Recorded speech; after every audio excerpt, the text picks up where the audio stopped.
Hello everyone, welcome to episode 7. So this car was actually hit by a truck. It even scared our cat. We managed to somehow pull it straight.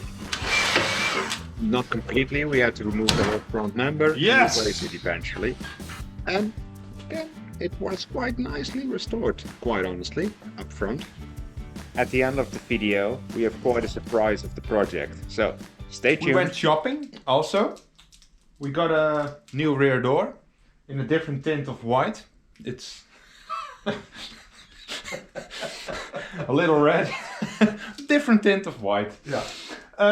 But we got a rear door, we got a new bonnet over there.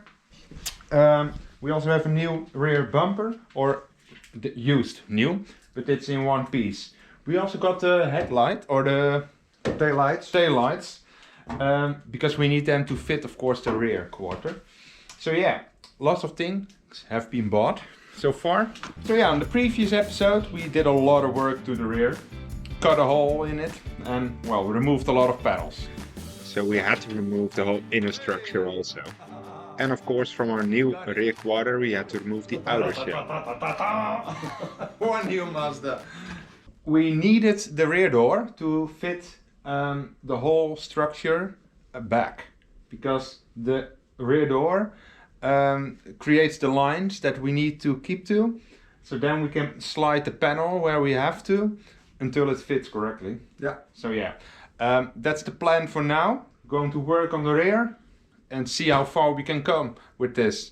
Welding, lots of stuff to do, so yeah, we won't be bored. Let's go. When we bought the whole rear door, it's actually complete. So it's together with everything, including the interior. Just quite unsure if it's the same interior, but otherwise we will swap it, of course, with the previous ones. Exactly the same. Yeah, it looks the same, yeah. So that's good. Only this seems carbon. We improved. Yeah. For one door. We also have the hinges, because we are not sure if these might have been bent. We are first going to try to reuse them. Maybe it's not the best idea, but we'll see. So this is really a two-man job. You can't do this alone. It's impossible. You can clearly see that the rubbers don't match up. And here you can see the gap touches it here, and this is very wide, so we're going to replace the hinges. We matched up the door lining now, so it's the same as the other side, only not because it normally falls in the hinge, my dad just said, which pulls it up a little bit, of course. So it's not normal that the door is like this without or a lock. Yeah, without a hinge. Without the lock thing. Yeah. So, but for the rest, it's now really yeah, good. Fits very good. Fits nicely. The lines are okay. Yeah, even here you can see the. Yeah. It's like it's flush. Yeah, it's really good. And also this this edge here just matches up. Yeah. So our thoughts were correct that the T-pillar is still fine. It was only the hinges, and even you can't really see that they are bent, these hinges, but apparently they are. Yeah. Which is we also got the two new bonnet hinges because of this reason. Yeah, it's next to nothing, but there's a small. Here? It's almost nothing, but there's a very small bend in here. Mm. Yeah. So the hinge was a little bit out. Yeah. So only a millimeter maybe, but that can be a lot on a meter if you have the door. So yeah. Now we can continue with the rear quarter to line this up and cut it into pieces so it will fit.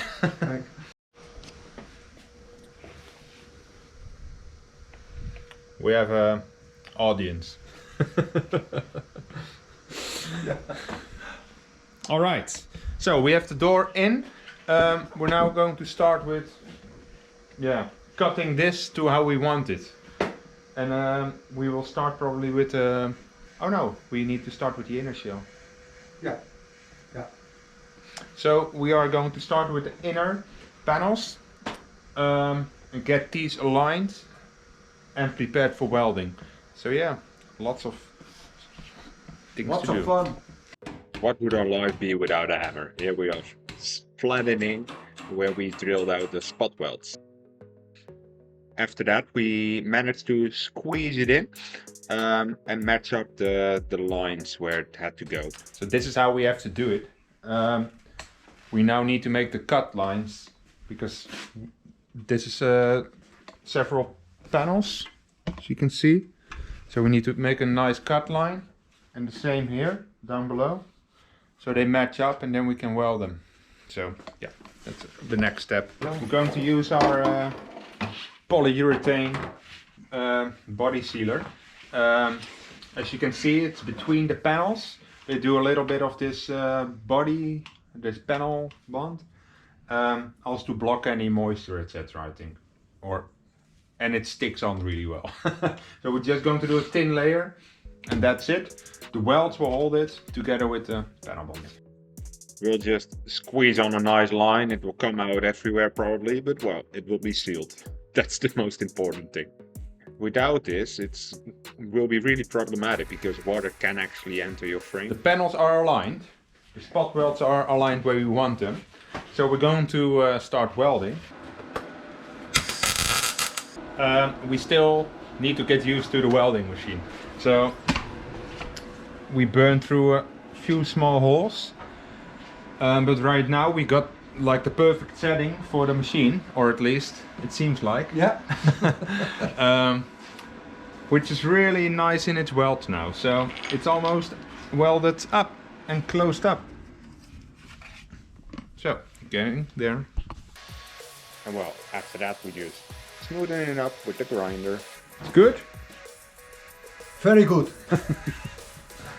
Alright, now we done the bead weld along the panel. So now we need to do the old spot welds. And we will do a plug weld. So we will just fill them up and finalize the panel. Keep on building.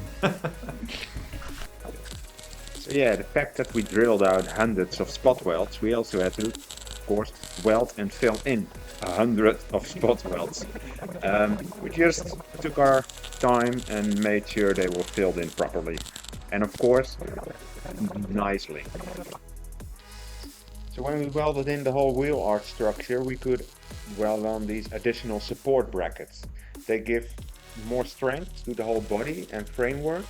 And well, they are quite thick steel, so they are really tough to weld on, and it took quite long to fill in each spot weld or old spot weld. Alright, we call it a day for now. It's getting dark also. So we got the wheel hub, or whatever it is. The wheel arch panel. The wheel arch panel is on. One of the this gives the strength to the whole body probably. Support bracket, and there will be one more, but that will be for the next day. Alright, new day for the Mazda. And my dad also arrived. Hi. It snowed this morning, it's freezing in the garage. We got the fireplace on. We should be good in 15 minutes.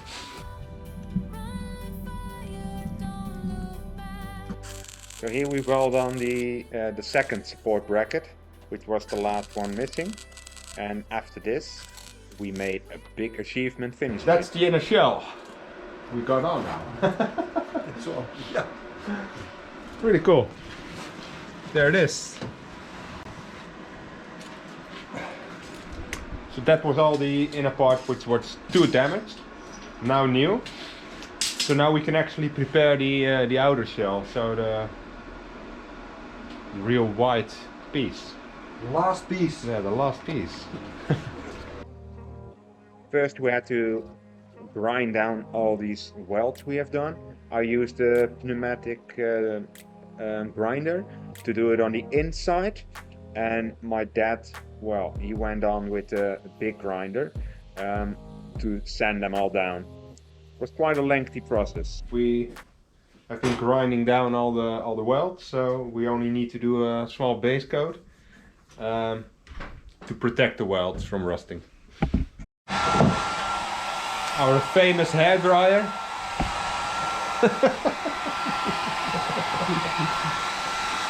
Well, we repaired the inner structure of the rear quarter now. Really good, and it's actually back into the original position now. So the only thing we need now is the outer shell. His glove. Yeah, exactly. And if we have finished this, yeah, the rear quarter would be done. Only we would need to do a respray, of course, and maybe the door, because it's a different tint of white. So yeah, for now we leave it to this for this episode. Many thanks for watching, and well, stay tuned for the next episode, because then we will get this piece back on and well, bring the Mazda back to the original. Ik vond de Mazda leuk. The CX-5. As the title suggests, the car is going to be rebuilt for my mom now. I wanted it first, but my mom really loves these kind of cars, like especially the CX-5. So the car rebuild is going to have a whole new purpose. I have a dream, that's all I need. I'll make it happen with some work and belief. Know what I want, so I'll take it on. I've made mistakes, but mistakes make you strong.